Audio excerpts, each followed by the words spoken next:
Start your summer road trip at Midas and get up to $30 off your next repair service. Plus, get a free closer look vehicle check to make sure you're road trip ready. If you need brake service, an alignment check, or tune-up, hit up Midas for up to $30 off. For more details, request your appointment at Midas.com. You're listening to the Sisters in Loss podcast, a faith-based grief and loss podcast for Black women, where you will hear stories of miscarriage, infant loss, stillbirth, and infertility to learn there is a testimony in tragedy. You will learn how to heal, gain clarity, find hope and peace, and turn your pain into your purpose after loss. I'm your host, Erica M. McAfee. Welcome to episode 101 of the Sisters in Loss podcast. 90% of African American women have uterine fibroids. And today's guest shares her miscarriage story and rainbow baby pregnancy with fibroids. Shawn Owens found out she was expecting as she was preparing for an outpatient procedure. She and her husband were shocked by the news due to her diagnosis with uterine fibroids and her being 38 years old. Shawn wanted to wait to share the news with her family around Father's Day, but she ended up in the emergency room a week before Father's Day with severe pain and bleeding. The doctors could not detect a heartbeat and sent her home with medication for pain to miscarry with no direction. In today's episode, Shawn takes us back to that day and then shares when she was ready to try again to conceive her rainbow baby, which pregnancy came with many challenges like bleeding, being placed on bed rest, and not being able to walk due to the size of her 5 uterine fibroids. This episode is for you to listen to if you have uterine fibroids and if you are still waiting for your rainbow baby pregnancy.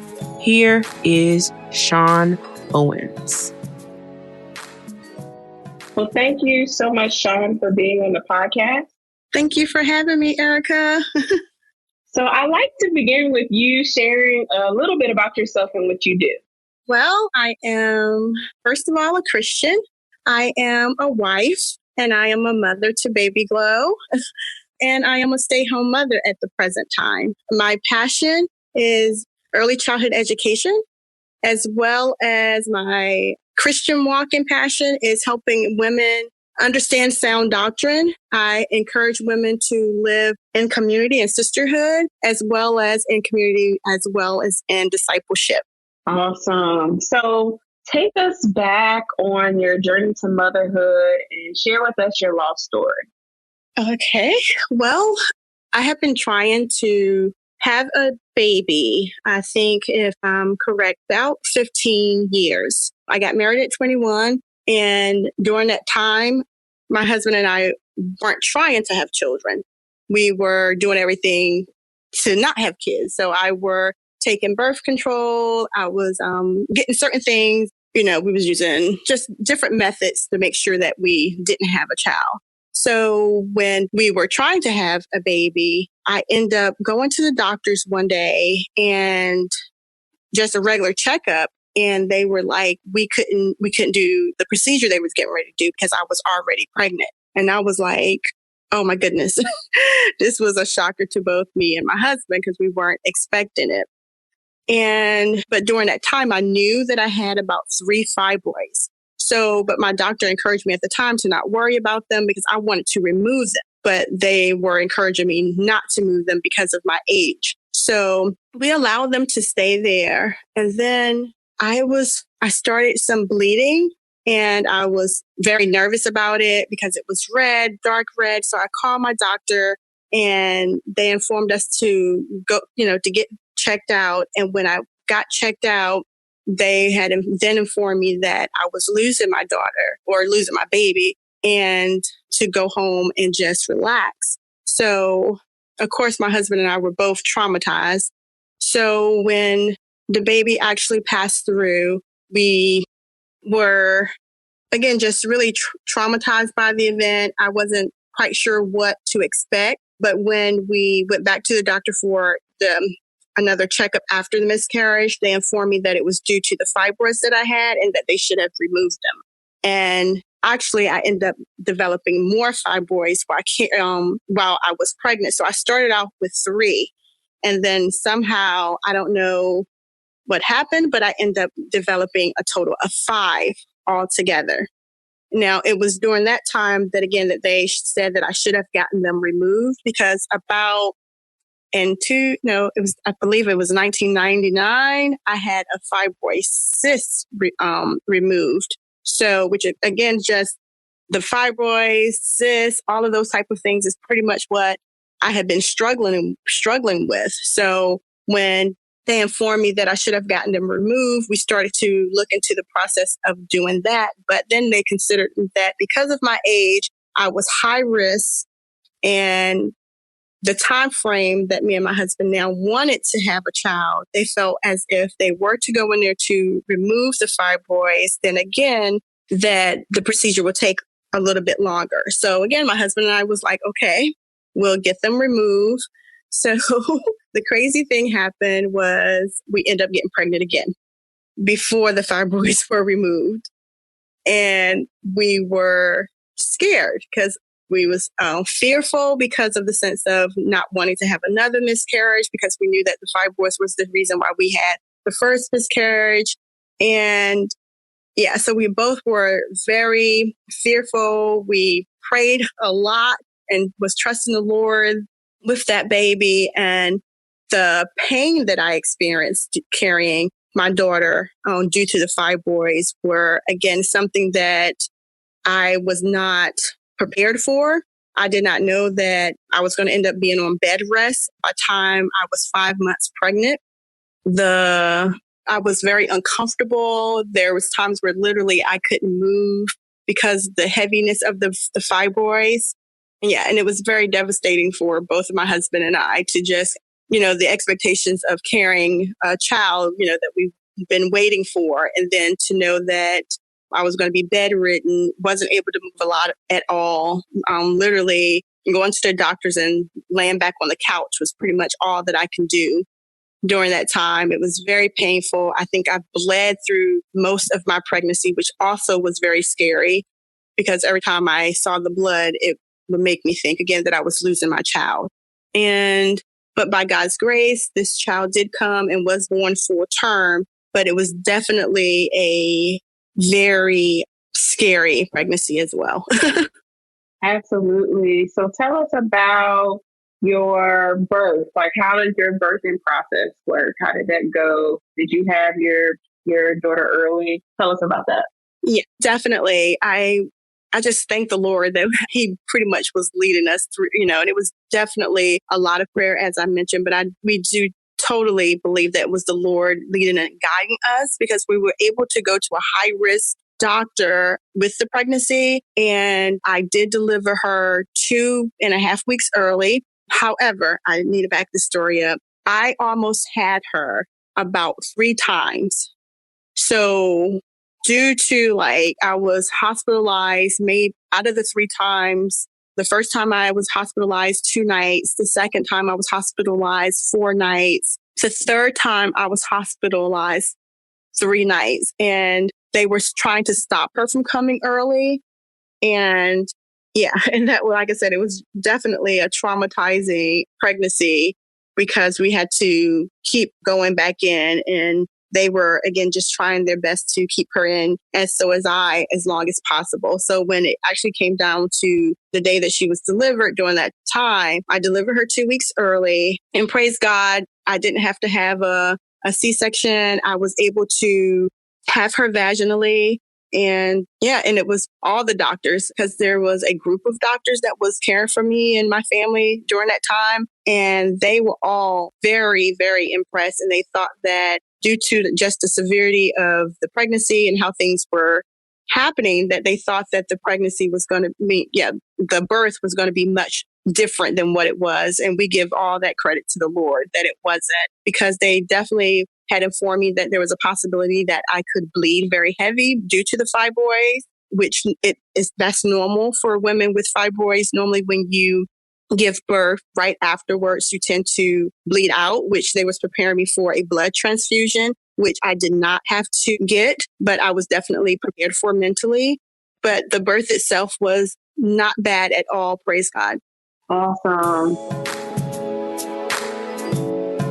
Today's episode is sponsored by the Consistency While Living in Limbo free webinar. Success doesn't come from what you do occasionally. It comes from what you do consistently. Grief, trauma, and loss can have a dramatic effect on lifestyle habits, and it can be challenging to maintain adequate nutrition, get regular exercise and physical activity, as well as sticking to a proper sleep schedule. This webinar is for you if you are not consistently getting the results you want to achieve success and go to the next level in your goals, relationships, marriage, partnerships, businesses, and career. This webinar is for you if you have been feeling stuck in your healing journey and want to move forward with consistent action. In this webinar, we will go through what is living in limbo, how grief, trauma, and loss shows up in our everyday lives through grief triggers, how do we manage them, and what tools can we use every day to remain consistent and show up even when we feel like giving up. Sign up today at bit.ly/living in limbo. Once again, that is bit.ly/LIVINGINLIMBO. Can't wait to see you all on this webinar on June the 25th at 8 p.m. Eastern Standard Time. So take us back on how you really breathe through the miscarriages while you were pregnant, because you ended up getting pregnant like right after. How did you go through that healing process while you were carrying life? Wow. It was difficult, right? Because I was grieving, but also at the same time scared. So it was like a mixture of emotions as well as happy. Like, okay, Lord, you've given us this baby again. So again, I believe that the Lord was trying to teach us to trust Him in that, because it definitely wasn't our plan because we was preparing ourselves to actually get the fibroids removed. But one of the ways that I healed was talking to a lot of the sisters in the church that also had miscarriages. They would come over and sit with me, which was very encouraging. And I was able to just ask them, questions such as a lot of fearful questions was pretty much what I had a lot on my mind as far as if I've had one, will it most likely lead into another one? And just those type of things. And I had a lot of sisters that was very encouraging. One sister in particular, she had about 5 miscarriages, but she also now had 5 children. And her spirit was very calming, and she was very helpful for me during that time, as well as reading on God's goodness and realizing that He knows what's best and that He doesn't make mistakes, like constantly reminding myself of that. And then following your page.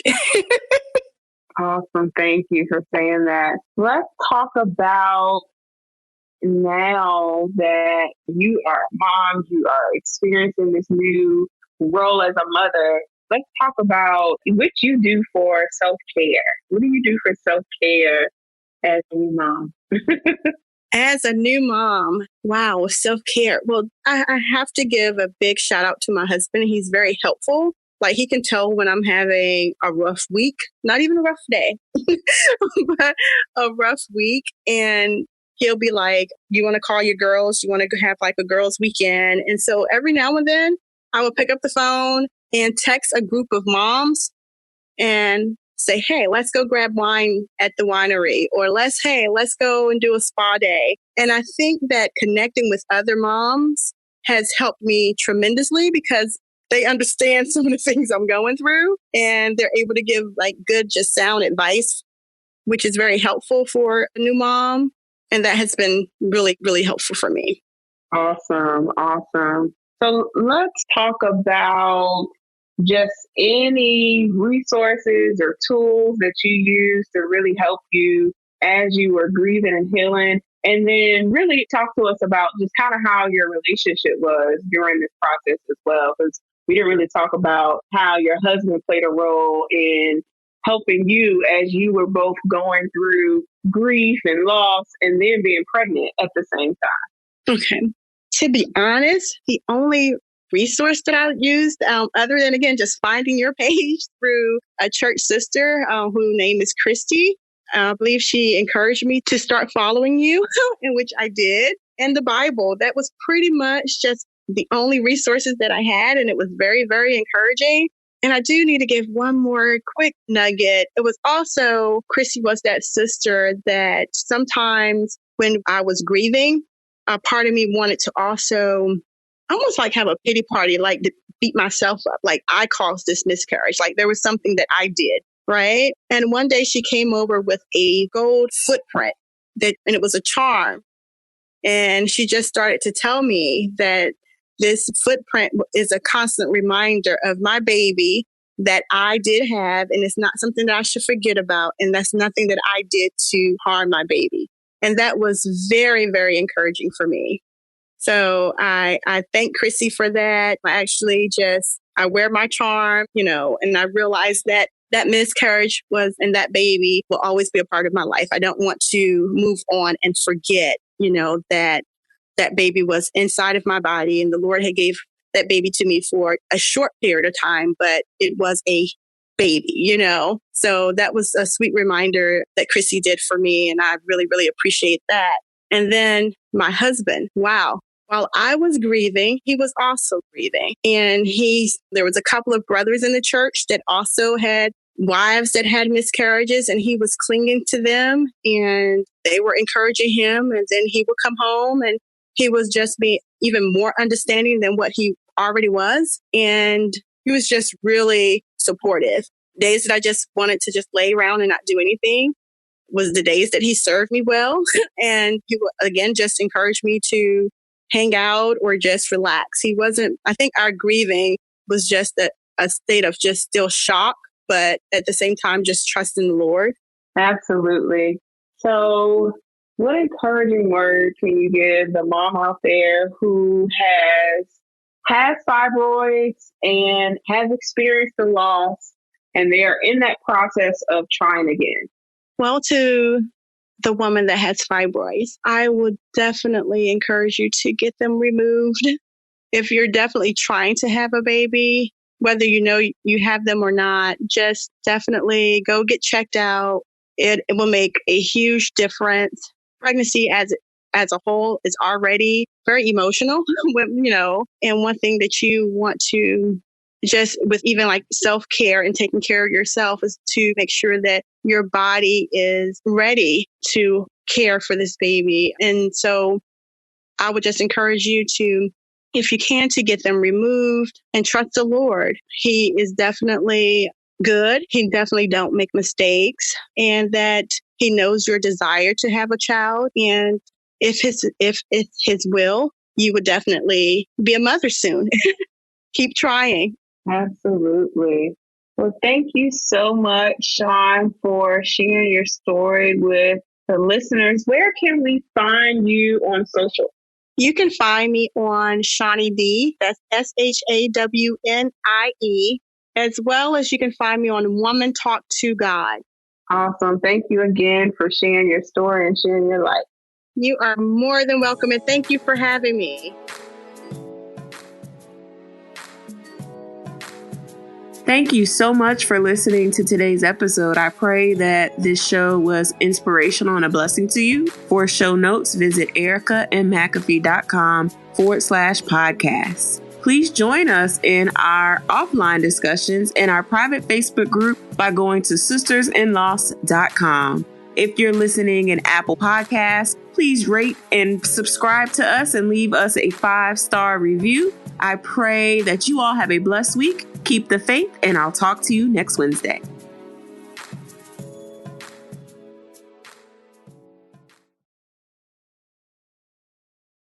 Welcome to another round of Drawing Board or Miro Board. Today we talk brainstorms with UX designer Brian. Let's go. First question. You thought you'd see everyone's idea in the team brainstorm, but you've got a grand total of 1. Drawing board or Miro board? Drawing board, right? Because in Miro, the team can add ideas now or later. And with privacy mode, we can keep them anonymous until they're good to share. Correct. Next, you need the best way to explain your idea, but all you have is a few sticky notes. Drawing board or Miro board? Drawing board, because, in Miro, I could record videos, add text, images, links, and digital sticky notes, of course, present my thoughts the way I want. Right again. Now, you're looking for a past idea you thought was just genius. Only you could find... Oh, there it is. Drawing board or... Miro. All our finished and unfinished work lives in one place. And he's won. Join over 60 million people getting ideas noticed in Miro brainstorms. Get your first 3 boards for free at Miro.com. That's Miro.com.